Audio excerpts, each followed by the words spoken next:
Hello everyone, this is Rohit and welcome to my YouTube channel. हम पढ़ रहे थे क्लास 8 का chapter why do we need parliament. Civics का बेसिकली चैप्टर था, तो इस पे एक फर्स्ट इंट्रोडक्टरी वीडियो मैंने बनाया था। उसके बाद एक सेकंड वीडियो था जिसमें मैंने आपको समझाया था कि पार्लियामेंट क्या होता है, why do we need parliament, हमें इसकी ज़रूरत क्यों होती है, व्हाई शुड पीपल डिसाइड, लोगों को ये क्यों डिसाइड करना चाहिए, पीपल इन द पार्लियामेंट, लोग जो मेंबर ऑफ पार्लियामेंट होते हैं वो कैसे इलेक्ट होते हैं, इलेक्शंस में लोकसभा राज्यसभा क्या है, ये सारी चीजें हमने उस वीडियो में डिस्कस की थी। तो अब बचा हुआ जो बेसिक कंसेप्ट है वो मैं आपको फ्लो चार्ट के थ्रू समझाने के लिए एक वीडियो प्रिपेयर कर रहा हूँ, तो इसको ध्यान से समझिएगा। इन केस अगर आप कोई चीज भूल भी जाते हैं तो इस फ्लो चार्ट की हेल्प से आपको वो याद रहेगा। एक छोटा सा कंसेप्ट है और स्टूडेंट्स के पर्पज से बहुत अच्छा है। जब भी वो एग्जाम लिखते हैं तो कोई क्वेश्चन ऐसा ऐसा आता है जिसमें उनको आंसर देने में दिक्कत होती है, तो इस फ्लो चार्ट की मदद से वो इजीली उसको याद कर सकता है, उसको समझ सकता है। स्टार्ट करते हैं, लेट्स सी। सबसे पहले हमने पढ़ा था कॉन्स्टिट्यूशन ऑफ इंडिया। मैंने आपको बताया था कि इंडियन कॉन्स्टिट्यूशन फर्स्ट टाइम किसने डिमांड की थी, इंडियन नेशनल कांग्रेस ने डिमांड की थी, आईएनसी, इंडियन नेशनल कांग्रेस, 1943 में। ठीक है, तो 1943 में क्या डिमांड हुई कि एक ऐसा कॉन्स्टिट्यूशन होना चाहिए जिसमें वोटिंग के थ्रू क्या होना चाहिए, वोटिंग के थ्रू अपना एक मेंबर है वो इलेक्ट होकर लोगों को रिप्रेजेंट करना चाहिए, यानी कि जनता एक किसी मेंबर को चुने जिसके थ्रू क्या है, वोटिंग के थ्रू वो लोगों की बातों को रिप्रेजेंट करना चाहिए। ठीक है, तो सबसे पहले था कॉन्स्टिट्यूशन ऑफ इंडिया कौन सा प्रिंसिपल फॉलो करता है, follows the principle of universal adult franchises. तो ये वाली बात कौन सी थी, ये 1943 की बात थी। अब उसके बाद इंडियन कॉन्स्टिट्यूशन कौन सा प्रिंसिपल फॉलो करने लगा, 1947 में, सॉरी 1950 में क्या हुआ, जब पूरी तरीके से क्या है कि कॉन्स्टिट्यूशन फॉर्म्ड हो गया। तो फॉर्म्ड होने के बाद जब इम्प्लीमेंट हुआ तो उसमें एक लॉ आया जिसमें क्या था, universal adult franchises, which means कि 18 या 18 ईयर से एबव इंडिया में कोई भी सिटीजन है, मेल है फीमेल है कोई भी है, उसको राइट टू वोट का अधिकार है, यानी कि वो वोटिंग कर सकता है। ठीक है, तो क्या हुआ कि सबसे पहले इंडियन कॉन्स्टिट्यूशन 1943 में कौन से प्रिंसिपल को फॉलो करता है, फॉलो करता है प्रिंसिपल को, वोटिंग प्रिंसिपल को, यानी कि यूनिवर्सल एडल्ट फ्रेंचाइजीज को फॉलो करता है। अब इसके बाद क्या है, इसमें क्या होता है, यानी कि वोटिंग। तो people elect their representative to parliament. अब यहाँ पे वोटिंग होना शुरू हो गई। वोटिंग के बाद मैंने आपको बताया था, सपोज एक इलेक्शन में 4 पार्टियां खड़ी हुई हैं, तो 4 पार्टियों के डिफरेंट डिफरेंट कैंडिडेट्स होंगे। जब इलेक्शन हुआ तो इलेक्शन में मेजोरिटी जो होती है वो एक ही लीडर को मिलती है, यानी कि जनता एक ही किसी को जिताती है।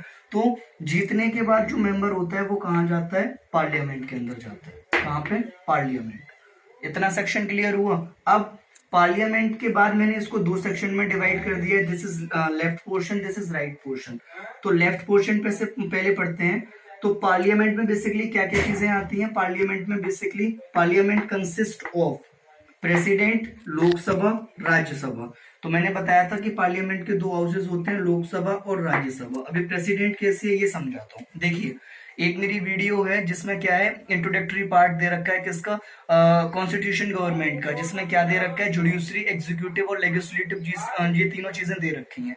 तो सबसे बड़ा एग्जीक्यूटिव के जो हेड होते हैं वो प्रेसिडेंट होते हैं, उस वीडियो में कंफर्म है। और यही इंडियन कॉन्स्टिट्यूशन में है कि एग्जीक्यूटिव बॉडी के सबसे बड़े हेड होते हैं प्रेसिडेंट। लेकिन जब जुडिशरी की बात की जाए, जुडिशरी का मतलब जो लॉ बनाते हैं, लॉ कौन बनाते हैं, मेंबर ऑफ पार्लियामेंट, एमपीज। और एमपीज के अंदर ये बैठते कहाँ हैं, ये लोकसभा और राज्यसभा में बैठते हैं। तो जितनी भी गवर्निंग मीटिंग होती हैं, जो कि कोई भी नया रूल और रेगुलेशन फॉर्म करने के लिए बनाई जाती हैं, उनके हेड भी प्रेसिडेंट होते हैं। ठीक है, तो इसलिए पार्लियामेंट बेसिकली क्या करता है, 3 बॉडीज को कंसिस्ट करता है, पहला प्रेसिडेंट, दूसरा लोकसभा, तीसरा राज्यसभा। आगे बढ़ते हैं। पार्लियामेंट के जो मेजर फंक्शंस हैं वो कौन कौन से हैं, तो पार्लियामेंट मैं आपको प्रीवियस वीडियो में समझा चुका हूँ। पार्लियामेंट के जो बेसिक फंक्शंस होते हैं, they are to elect the national government, वो नेशनल गवर्नमेंट चुनने के काम करती है। To control, guide and inform the government, government को कंट्रोल करती है, गाइड करती है किसी भी अच्छे रूल्स लॉ के लिए, और इन्फॉर्म करती है टाइम टू टाइम इम्प्लीमेंट के लिए कि ये लॉ और अच्छा हो सकता है। ओके, और लास्ट और मोस्ट इंपोर्टेंट है लॉ मेकिंग। लॉ मेकिंग बहुत ज्यादा इंपॉर्टेंट है। तो ये किसके फंक्शन है, ये पार्लियामेंट के मेजर फंक्शन है। अब देखिए, ये सेंट्रल लाइन जो मैंने बनाई है ये किसके लिए, पार्लियामेंट में इलेक्शन हुआ, सॉरी इलेक्शन हुआ, इलेक्शन से कौन चुना गया, बेसिकली मेंबर ऑफ पार्लियामेंट चुना गया। एक नेता कोई जीता रिप्रेजेंटेटिव, और उसको जीत के कहां पहुंच गया, पार्लियामेंट में। तो पार्लियामेंट में ऐसे ही हर जगह कंट्री में इलेक्शन हुए तो एक पार्टी मेजोरिटी में आएगी, यानी कि एक ही पार्टी जीतेगी। जैसे बीजेपी है या इंडियन नेशनल कांग्रेस है, तो इनमें आपस में क्या है, इलेक्शंस चल रहे हैं। तो सपोज बीजेपी जीत गई तो बीजेपी क्या बनेगी, the majority party forms the government, क्या बनाती है, गवर्नमेंट। और जो हारी हुई पार्टी जैसे इंडियन नेशनल कांग्रेस है, तो वो क्या करेगी, वो the rest of the parties form opposition. तो अपोजिशन की हिंदी होती है यानी कि विपक्ष। तो विपक्ष में क्या होता है कि एक इम्पोर्टेंट या एक सॉलिड अपोजिशन होना किसी भी डेमोक्रेटिक कंट्री के लिए बहुत ज्यादा इंपॉर्टेंट है। इससे क्या होता है, जो गवर्नमेंट होती है ये मनमाना काम नहीं कर सकती है। अगर ये मनमाना काम करेंगे, बेसिकली अपनी मर्जी का काम करेंगे, तो अपोजिशन क्या करती है, इनको अपोज करती है, इनका विरोध करती है कि ये काम जो है वो पीपल, लोगों की भलाई के लिए नहीं है, आपको ये काम नहीं करना चाहिए। तो अपोजिशन में क्या होता है, ये जो अपोजिशन पार्टीज होती हैं ये गवर्नमेंट के काम पे क्या है, निगाह रखती हैं, एक आई रखती हैं, जिससे क्या होता है, जिससे इसको एक डर रहता है कि हमें सारे काम according to the constitution, rules and regulation के हिसाब से करने हैं।